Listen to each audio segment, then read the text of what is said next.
Imi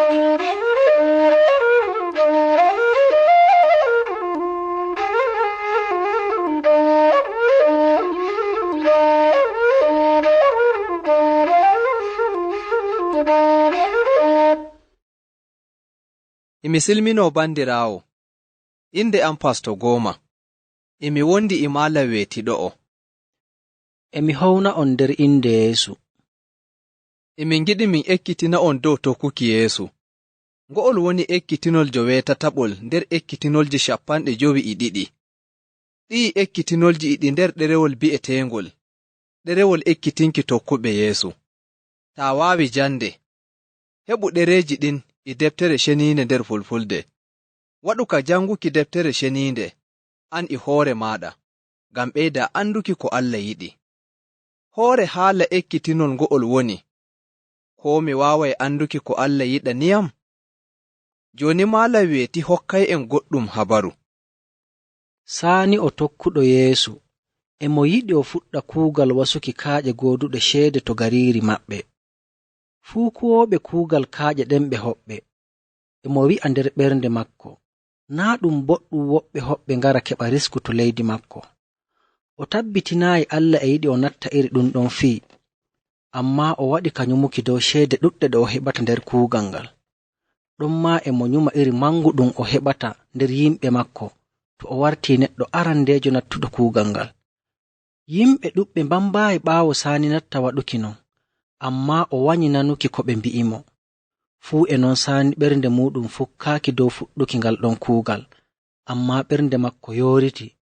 O wi'i nder ɓernde makko, nde o tokkuɗo Yeesu, emo andi Allah barkiɗinaymo, hokka mo jaalorgal. Sey o waɗi ceede makko e cembe makko fuu nder kuugal ngal. O waɗi ko o waawata waɗuki ngam o heɓa ko o yiɗi. E re'irde doole o ali kuugal ngal, ngam o dulli ceede makko ɗuɗɗe. O semti, sey o waɗi do'aare o ƴami Allah ngam ɗume o ali dullere nde o heɓimo. Carel ngel o waɗata do'aare, sey o nyumi nder ɓernde makko, ɗum waɗataako o yowana Allah ko wooɗa, ngam o waɗaayi do'aare carel ngel o yiɗi fuɗɗuki kuugal ngal. O tabbitinaayi ɗum nyumo Allah o fuɗɗa ngal ɗon kuugal. Fuu e non o fuɗɗi. Ngam non sey Saani waɗi do'aare wi'i Allah, mi yettiima, koo nde mi dulli fuu ceede am, a ekkitiniyam mi waɗa ka hettindanaakima, to mi waɗa ka tokkuki yidde ɓernde am. Mi fuɗɗitataa mi waɗa iri ngo'ol farkol. Jooni mi heɓtii daraja ɗaɓɓutuki nyumo maaɗa nder jonde am. To o malam weeti, min getti e ɗum habaru. Joni en ndaaray ko deftere seniinde wi'i, nder Jabuura, suurawol 32, aayaare 9, Allah waɗi alkawal o hollitete, o ekkitimma no njaarata, o hokkuma shaawara, o faamamma. Joni jangan en wagginoore, suurawol 3, aayaare 9 yaaki 9. Aayaaje ɗen mbi'i, hoola Joomiraawo e ɓernde go'o, taa dara dow faamu maaɗa, nder ko ngaɗataa fuu andu ka makko, kanko bo o tokkinte laawol boɗngol. Ɗume fii tatum nder aayaaje ɗe'e ɗum wi'i ngaɗa? Hoola Joomiraawo e ɓernde go'o, taa dara dow faamu maaɗa, nder ko ngaɗataa fuu andu e mo ɗon. Alkawal ɗume Allah waɗanma taa waɗii ɗu'um? O tokkinte laawol boɗngol. Malam weeti, jangan en Roomanko'en suurawol 12 aayaare 1 yaaki 2. Aayaaje ɗen mbi'i, ngam majjum bandiraaɓe am, ngam yurmeende mawnde nde Allah holli'en, emi toroo on, kokkee Allah ko'e mooɗon bo cakkiri ciryaandi ngam kuugal makko, belnanayndimo ɓernde, non woni no haani mawniniron Allah. To on jaɓu nyumo mooɗon warta ira ngo yimɓe ɓe tokkaayi Yeesu, ammaa alee Allah mo'ina jonde mooɗon e nyumol mooɗon ngam paamon ko o yiɗi ngaɗon, waato ko wooɗi e ko welnantamo ɓernde e no njooɗortooɗon jonde kewnde. Ko woni ma'ana kokken ko'e meɗen bo cakkiri ciryaandi ngam kuugal maako? Ngaɗen koo ɗume meɗen nder juuɗe Allah. Ɗume haani ngaɗa ngam keɓtaa ko Allah yiɗi? To nyumo maaɗa warta iri ngo yimɓe ɓe tokkaayi Yeesu.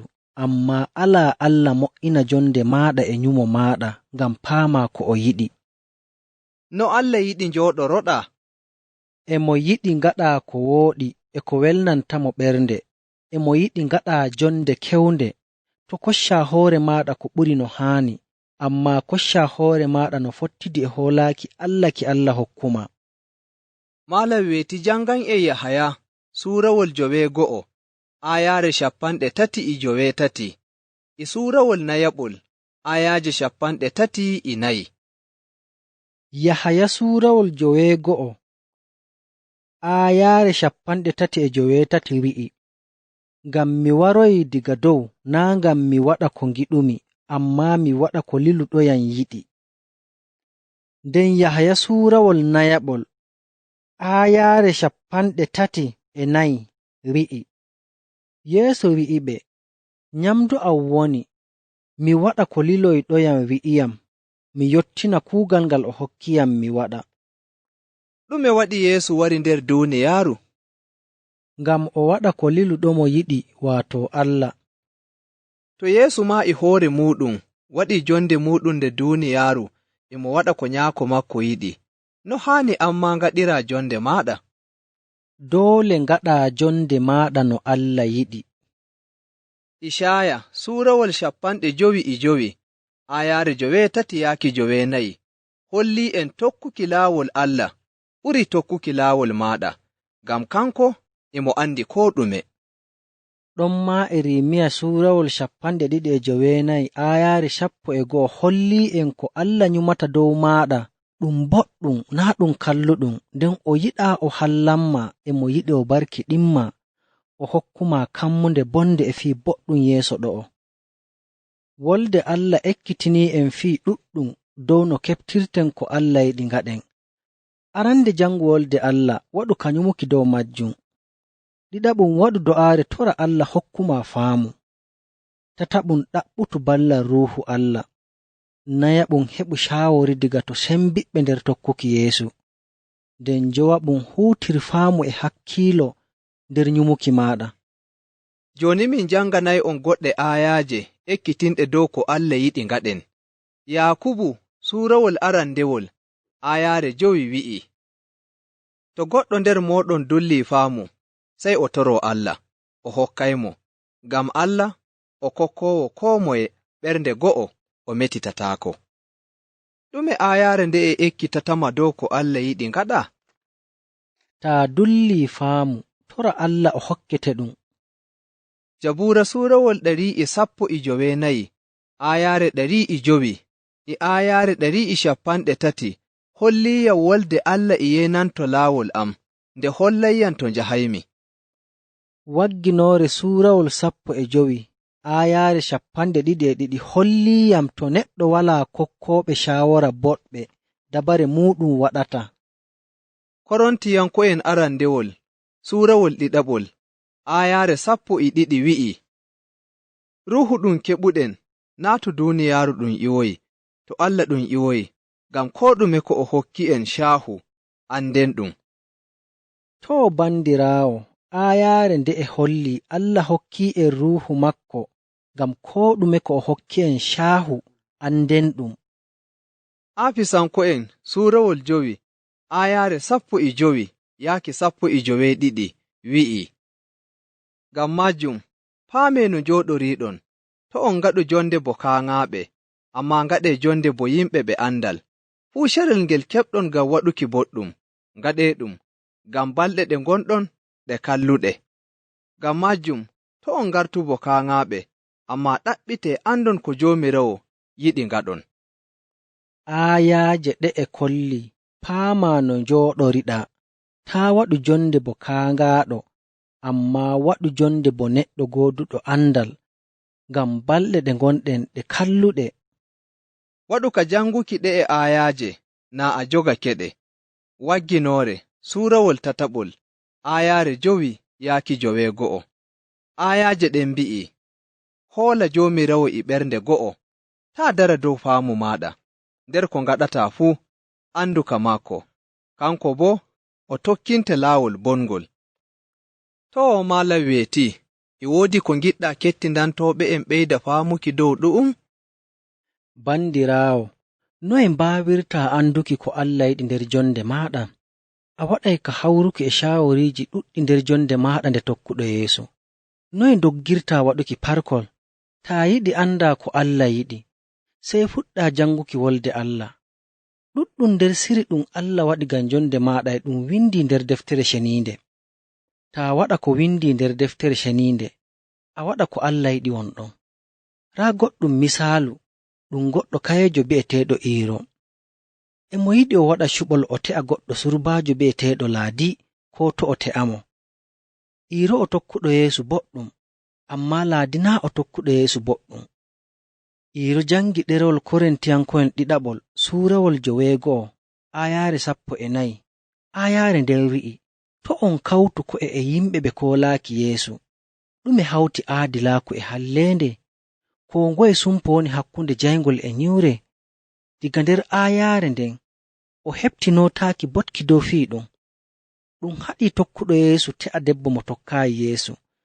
Laawol janguki deftere ceniinde Iiro heɓti ko Allah yiɗi o waɗa. To pasto, e woodi ko giɗɗa ɓeyduki dow ɗu'um? Ko nginmi ɓeyduki woni e haani janga deftere ceniinde seese ngam keɓta ko Allah yiɗi. Taa woodi wannaare dow goɗɗum, e haani janga wolde Allah ngam keɓta ko Allah yiɗi ngaɗa dow majjum. Woɓɓe yimɓe e ngaɗa ko haana to e woodi ko wannata ɓe. Ɗum gaɗoto ɗum a nani habaru goɗɗo ɗaɓɓutuɗo ko Allah yiɗi dow wannaare maako. Sey o wi'i nder ɓernde maako, o yoofa deftere seniinde dow leeso nde omto e hoore mayre. Fuu to omti, o janga aayaare nde o arti yiiki. E nyumo maako, non o heɓtirta ko Allah wi'atamo. Ammaa waɗuki non ɗum farkol. Nde o yoofi deftere nden nde yani dow leeso nde omti, sey raa aayaare biinde. O dilli o sagi hoore maako e ɓoggol dow lekki o wari hoore maako. Ammaa neɗɗo on hayɗini wi'i, naa kanjum woni ko Allah yiɗi mi waɗa dow wannaare am. Ngam non, sey o fuɗɗiti o yoofi deftere nden nde yani, sey nde omti to ɗum wi'i, an maa yahu ngaɗa non. Ɗon maa sey o wi'i, naa kanjum woni ko Allah yiɗi mi waɗa dow wannaare am. Sey o fuɗɗiti o yoofi deftere nden tataɓum. Sey deftere nden omti to ɗum wi'i, yawnu ngaɗa ko giɗɗa waɗuki. Daa o tokki aayaaje ɗen ɗon tati, daa o wari hoore maako. Nden bo, to o waɗi non, naa kanjum woni ko Allah yiɗi o waɗa. Taa waɗu ɓernde maaɗa dow wiiki a waaway heɓtoyki ko Allah yiɗi laawol waɗuki ko neɗɗo o waɗi. Ammaa doole janga deftere seniinde seese ngam anda ko Allah yiɗi ngaɗa. Ammaa goɗɗum ko Allah yiɗi ngaɗa ɗum windaaka nder deftere ceniinde. Nder ɗu'um misaalu, gaɗa Iiro jangi wolde Allah, o andi ɗum haana o te'a Laadi, ngam Laadi naa o tokkuɗo Yeesu boɗɗum. Ammaa to e mo yiɗi o suɓa te'uki Raamati ko Juuma, kamɓe ɓe tokkuɓe Yeesu no haani, e mo andi o heɓata ko Allah yiɗi deydey nder deftere ceniinde. To walaa aayaaje nder deftere ceniinde metuɗe dow ko wannatama, e haani ngaɗa do'aare toroɗa Allah o walluma o hokkuma faamu. Yaakubu suurawol arandewol aayaare 5 wi'i, to goɗɗo nder mooɗon dulli faamu, sey o toro Allah o hokkaymo, ngam Allah o kokkowo koo moye ɓernde go'o o metitataako. To a nani Allah waɗi alkawal, taa torake faamu o hokkete nder belɗum ɓernde. Allah e yiɗi ngaɗa cuɓol nder faamu, Allah hokkete faamu taa torake mo. Wongol laawol ngol andirta ko Allah yiɗi kanjum woni ɗaɓɓutu shaawori to woɓɓe tokkuɓe Yeesu boɗɗum. Nder iyaalu Allah naa ɗum an tan. Allah e yiɗi fuu ɓiɓɓe makko ballindira. Wongel carel a yiɗay tokkuɗo Yeesu boɗɗum o hokkuma shaawori, ngaɗon do'aare. Wi'u tokkuɗo Yeesu boɗɗum wannaare maaɗa, nden toramo o hokkuma shaawori. Allah woni kokkowo shaawori ɓurɗo koo moye neɗɗo. Ammaa bannye emo hokka shaawori laawol yimɓe makko, emo huutira ɓe o meta. Fuu e non doole paama, ngam to tokka shaawori ɗum haana. Hettindana shaawori tokkuɗo Yeesu boɗɗum, kuloowo Allah, nden waɗu do'aare ƴama Allah holluma ko ko o wi'uma ɗum boɗɗum ko ɗum wooɗa. Ko nginmi ɓeyduki woni, nyumol maɗa hollete laawol ngol tokkata dow cuɓol maɗa. Nde ɗuɗɗum banye Ruhu Allah e metanma laawol nyumo maɗa. A nanay wonde hononde pamarde nder ɓernde maɗa, inde metanma, inde wiima, ko a'a. Nde ɗuɗɗum a nanay nder ɓernde maɗa, ko haani e ko haana. Ko ndeye nyumu boɗɗum kuutira faamu e hakkiilo dow cuɓol maɗa. Ruhu Allah wallete nder waɗuki cuɓol ngol tokkata. Jaɓu jam Allah laamo ɓernde maɗa e nyumo maɗa. Ɗon ma banye no keɓirɗa hoore maɗa hollete ko Allah yiɗi ngaɗa e ko o yiɗa ngaɗa. Misaalu, kuuɗe lilaaɓe suurawol 19 ayaare 9 hokki habaru Bulus lilaaɗo Yeesu e higooɓe kuugal makko e ɓe ngiɗi ɓe nga'ajina habaru belɗum nder leydi Aasiya e Bitiniya, amma ɓe mbaawayi ko heɓiɓe haɗiiɓe wa'ajinki to ɗen ɗon bigeeje. Sey Allah yaariɓe wondi leydi be'eteendi Makedoniya ngam ɓe nga'ajina ton. Ko Allah yiɗi banye na ɗum go'o e ko ngiɗɗa. Nyumol Allah na ɗum go'o e nyumol maɗa. Ko Allah yiɗi e cuɓol makko ɗum ɓuri ɗum maɗa na seɗɗa. Ko Allah yiɗi ngam maɗa ɗum boɗɗum.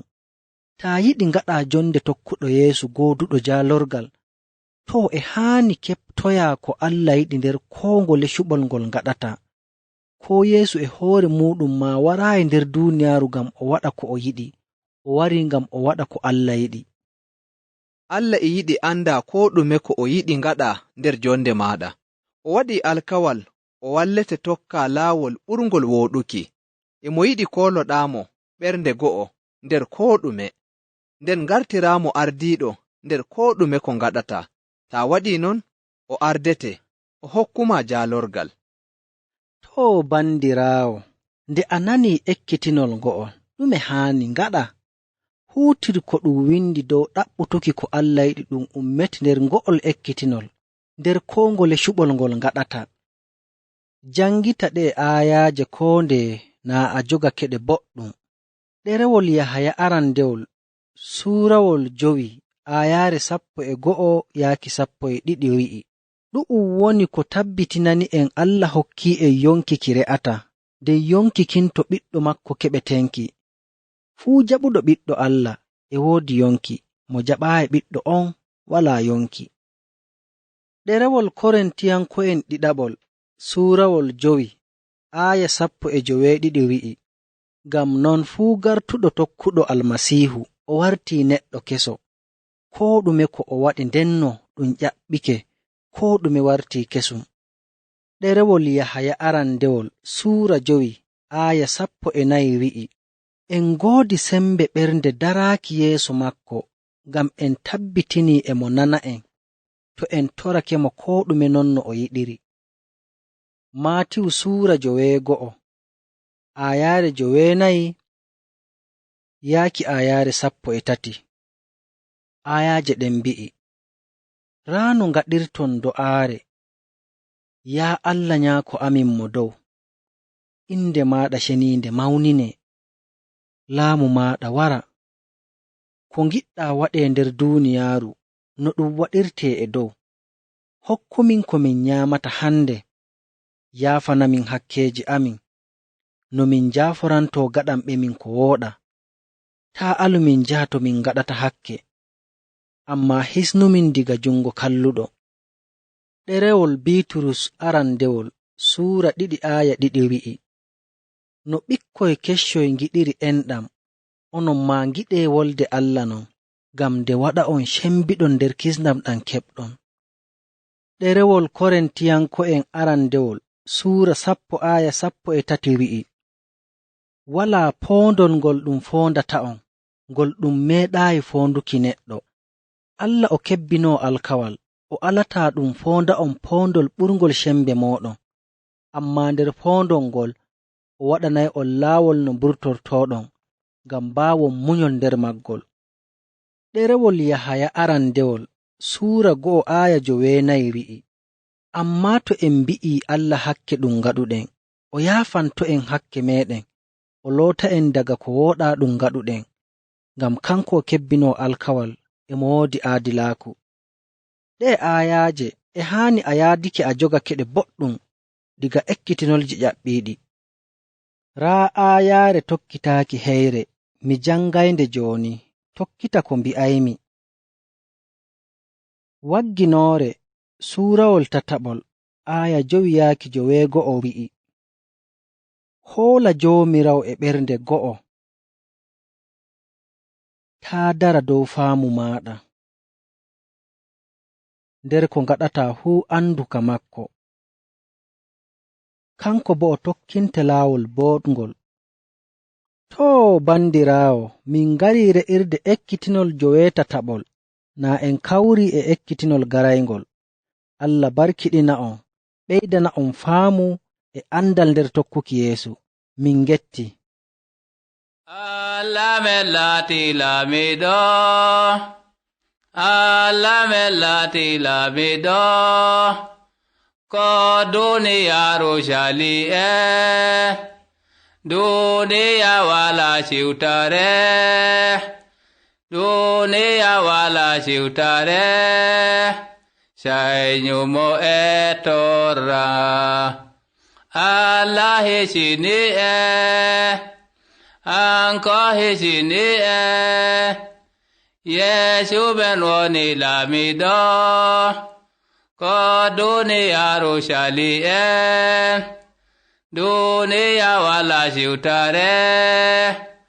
Allah meɗen famo gonga, yettore wodanimo, yettore wodanimo.